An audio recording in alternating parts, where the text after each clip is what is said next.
right? Personal, that means considering the God as a person and then serving him or her or whoever. Impersonal means God is some Shakti, some power, some, something, some Brahman or something like that. We saw that, Brahman, Paramatma, Bhagavan. So a impersonalist, he thinks that Lord also comes from Brahman, we also come from Brahman, and there is no difference between anybody, And we can all become God by realizing that Brahman. And I can finish my identity by merging into that. That's their goal at the end of the life. Whereas a personal devotee who is following personally, he wants to satisfy Krishna's each limb. So that's why you decorate him, we bathe him, we feed him, we make him sleep, we chant, we want to talk to him, we interact with him, we see his smile, we become mad, we see his dancing, and then we hear about this, all the glorious, wonderful pastimes of the Lord. So this is called personal devotion. I'll share something with you. Sridhar Maharaj, one of a nice devotees, he was the president of Bombay Temple. Of course, he is no more on this planet. And we have one of his disciples here, Radhika Raman Prabhu. So he gave a very wonderful explanation on this question. He said, impersonally says, he was just sharing. He says, why I came to Krishna consciousness, why I accepted that, what attracted me. So he says, when I was trying to figure out what should I do in my life, I wanted to be a spiritualist. So he says, one option was, God is Nirakar, Nirguna. That means no shape, no nothing, no quality. That's impersonal view. So he says, it's Nirakar, no quality, so it's dark, it's like that, you can't figure out what is what, or it's some brilliant light, so brilliant that you can't even see that light, you can't see eye to eye, so to say. That is one aspect. And second is, he says, there's a beautiful form, decorated with all the jewels and beautiful silk dress and the pagadi and so on, and then you stand there, and next to him is even more beautiful than him, Srimati Radharani, and then you worship them in all opulence, 6 type of things, agarbatti, deepam, and then flowers and water, and like that.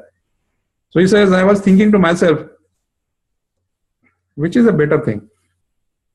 Because here I can see and I can enjoy. There he says, I have to only imagine. So that's the difference. He told this almost 30 odd years back, and then I still remember that. So that's the difference, basic difference. Thank you, Prabhuji. Hare Krishna, Mataji. See, if you are, anybody of you, if you are not satisfied, please ask again, because it's very important to get your doubts cleared. Then only it will help you in progressing, Hare Krishna, Prabhuji. Hare Krishna.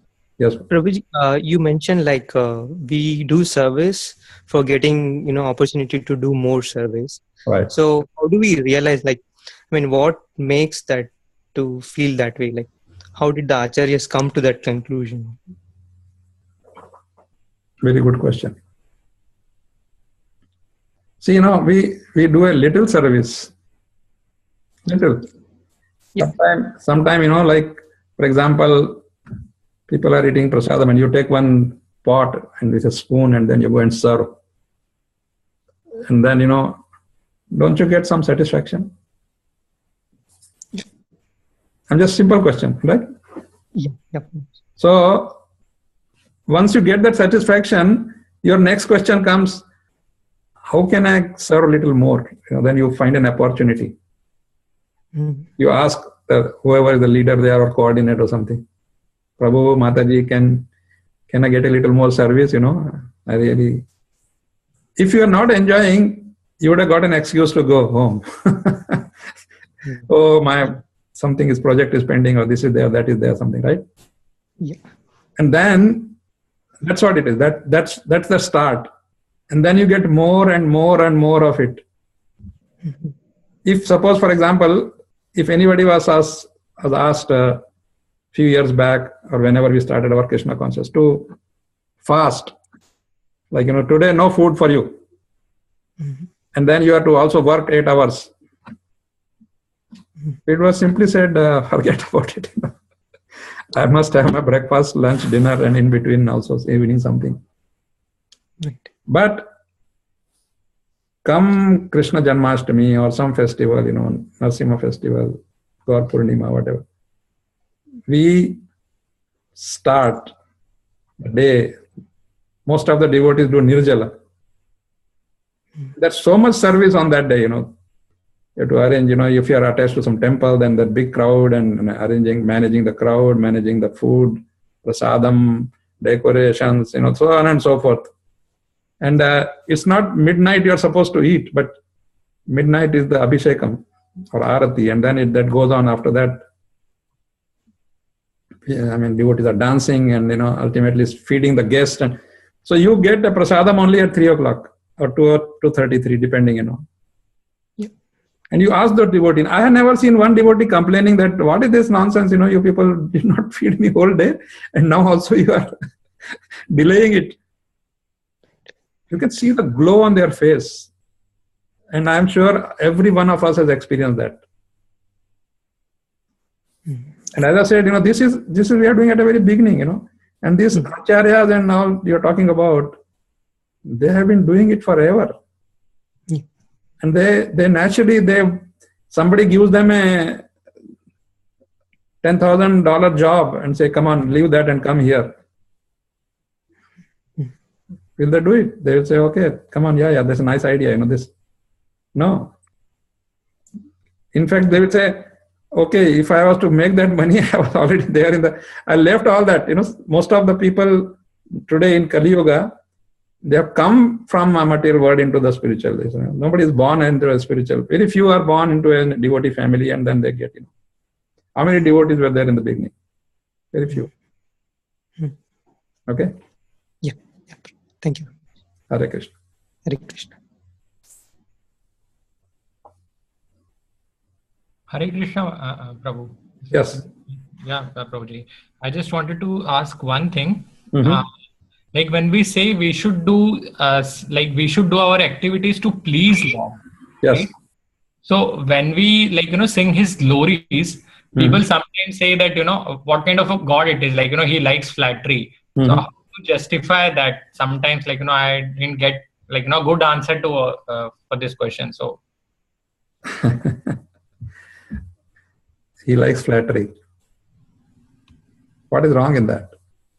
He's liking flattery not from the person who asked the question, He's loving the flattery from his devotees because there's an loving exchange between the devotee and the Lord. It's when the devotee sees the Lord happy and the Lord sees the devotee happy, then that exchange even becomes more intense. And everybody is hankering for that. I'll just give a small example again, Hanumanji, everybody knows how he served Lord Ram, right? He is always serving, went to search for Sita Mata, did so much austerities. He had to fight with the demons in Lanka and everything he did. Throughout, he was serving only. That was his life. He was ready to do anything for the Lord. And then at the end of the day, when he brought Sita back, when he took him, and then finally Sita came. What did he get from Lord Ram? Anybody can tell me? Lord wanted to reward him. And when he rewarded him, Hanumanji says, this is the best reward I ever could imagine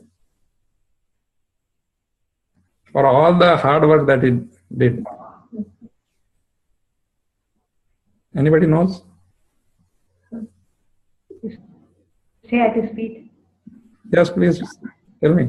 To stay at his feet. Huh? To stay at his feet. Stay at his feet. But that's okay. But it gave him something.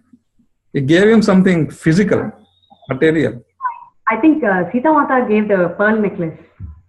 Okay. Was Hanumanji happy with that? It was a hug, bro. Huh? It was a hug by Ramchandra. Ramchandraji gave him a big hug. And that hug was like, he said, the entire universe is at one side and this hug is on one side, I'm completely satisfied. And I don't mind doing this again and again and again. So a devotee is not looking for some, pearl or this or that. Sometimes, as I said, when we have deities at home, you feed them nicely, you take care of them, and then you go there and just stand there and, Krishna smiles back at you. Radharani smiles back at you. And that smile is like, complete all your efforts, everything becomes successful just by that one smile. So that is what we mean, that, we are, the thing is, if you saw that one shloka that we read today, ahetuki, our service has to be unmotivational. We should not be motivated by something. Even, for example, he may not smile. Because we may think that he is not smiling because he is arrogant or he is, like somebody says, he wants flattery. But he may be not smiling because he wants to teach you a lesson. He wants to do the service, you to do the service even better. So he may not accept. So whenever he does it, it's his mercy. Whenever he does not do it, that's again his mercy. Because nothing will ever go waste. And people who ask these questions, we should not bother too much about them, because they are already haituki. They want something, they're looking, if the God gives them some one plot in some good locality of the city, then for that moment they will say, but the moment they have to pay the tax, they will again curse the God only. So we have to develop a totally different attitude. That's the whole process. Krishna consciousness means your consciousness gets transformed from material to spiritual. Slowly, very slowly but surely. We should not expect miracles. It can happen. For Krishna, it is just like that. He can just perform a miracle just like that. But devotee is not looking for that.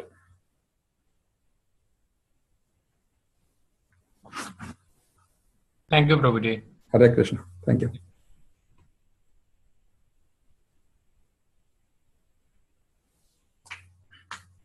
Anybody else? Hare Krishna. Hare Krishna. Hare Krishna, Prabhu. So yeah, I have a doubt actually. So like you mentioned about personal and impersonal bhakti, right? Right. So in if you see in Bhagavatam, actually there are many places where Srila Prabhupada has mentioned about Mayavadi philosophy, that is impersonal Brahman. Right. So I mean, can we attain liberation by following that? I mean, impersonal Brahman. So like thinking that everything came from a light. Yes. Oh. We will attain Sayujya Mukti. There are 5 types of muktis. Oh, okay. The Sayujya Mukti is the one merging into the effulgence of the Lord. Yeah, you do get it. But no service. A devotee is hankering for service, not for mukti. There are 5 types. I don't know whether you know about these 5 types of muktis.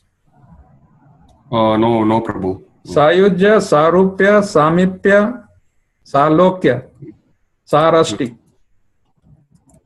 Samipya, living near the Lord. Sarupya, getting his form. Okay. Salokya, living on the planet. And Sarashti, having all the opulence of the Lord, you can have it. Oh, okay. But beyond that, there is Bhakti Seva. A devotee wants to keep serving the Lord. He doesn't want, because sometimes that mukti may give you some ego. For example, you suddenly are owner of a planet. So where is Vairagya there? Where is nothing? Then you feel, okay, now I got something. But a devotee always remains a servant of the Lord. And that's the safest place, because there cannot be any other place more humble than being a servant, right? Yeah. Yeah, they're good. Their goal is mukti. But the problem is, there are different problems. We'll discuss them someday, like what happens when you get that. Oh, okay, Prabhu. Yeah, and I have one more doubt also, sir. Like, why Srila Prabhupada has mentioned it as Mayavadi philosophy. That is also one kind of mukti, right? Okay. So we as devotees of the Lord, as I said, we don't consider that as a very high goal. And actually, when we read more of Prabhupada's books, we will find out that he says that that's actually a spiritual suicide, because you are being, you are devoid of any chance for serving him.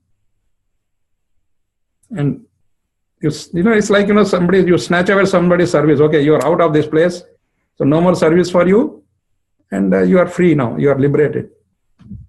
Because when they say they are going to the Brahma Jyoti, there is no activity there. Suppose, for example, I ask you, now you are doing something for Krishna, which you like very much, and suddenly I say, no, you have been now liberated. So I send you into a room with 1 lakh watt light.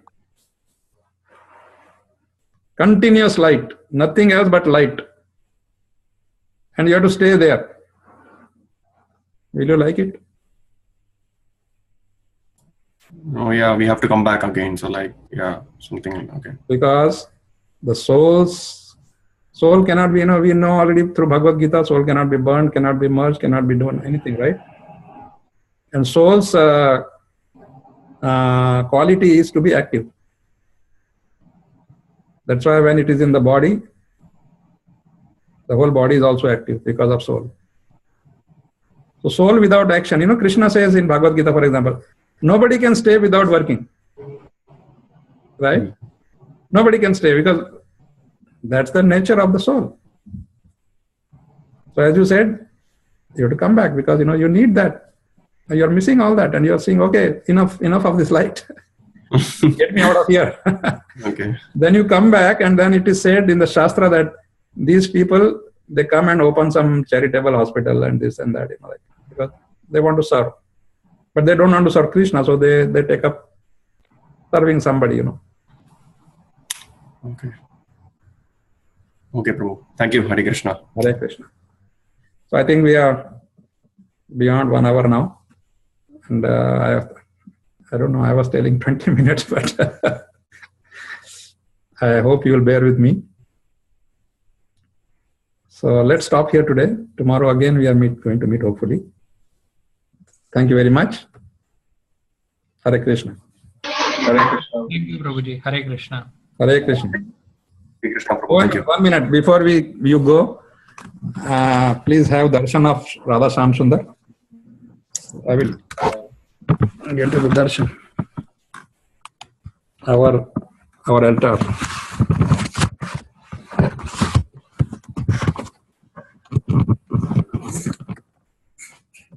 Sham Sundar.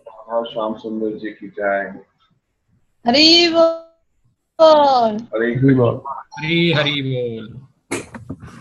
This is our Laddu Gopal ji.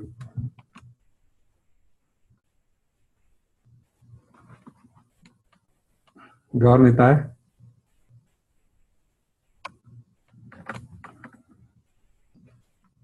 Lakshmi Narasimha. And here you can see Lakshmi Devi, Lord Venkateshwara, Lakshmi Narasimha. The smaller Lakshmi Narasimha we do Abhishek every day. Then we have Srila Prabhupada. That's our Guru Maharaj here. So thank you very much. Hare Krishna.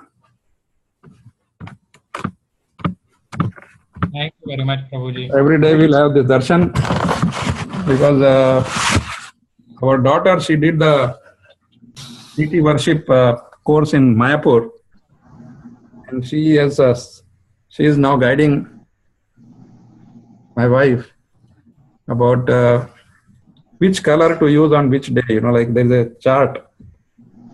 So today, being Monday, their lordships wear white. Every day it is a different color. Thank you. Thank you, Prabhuji. Thank you, Hare Prabhu. Hare Krishna. Krishna. Hare Krishna.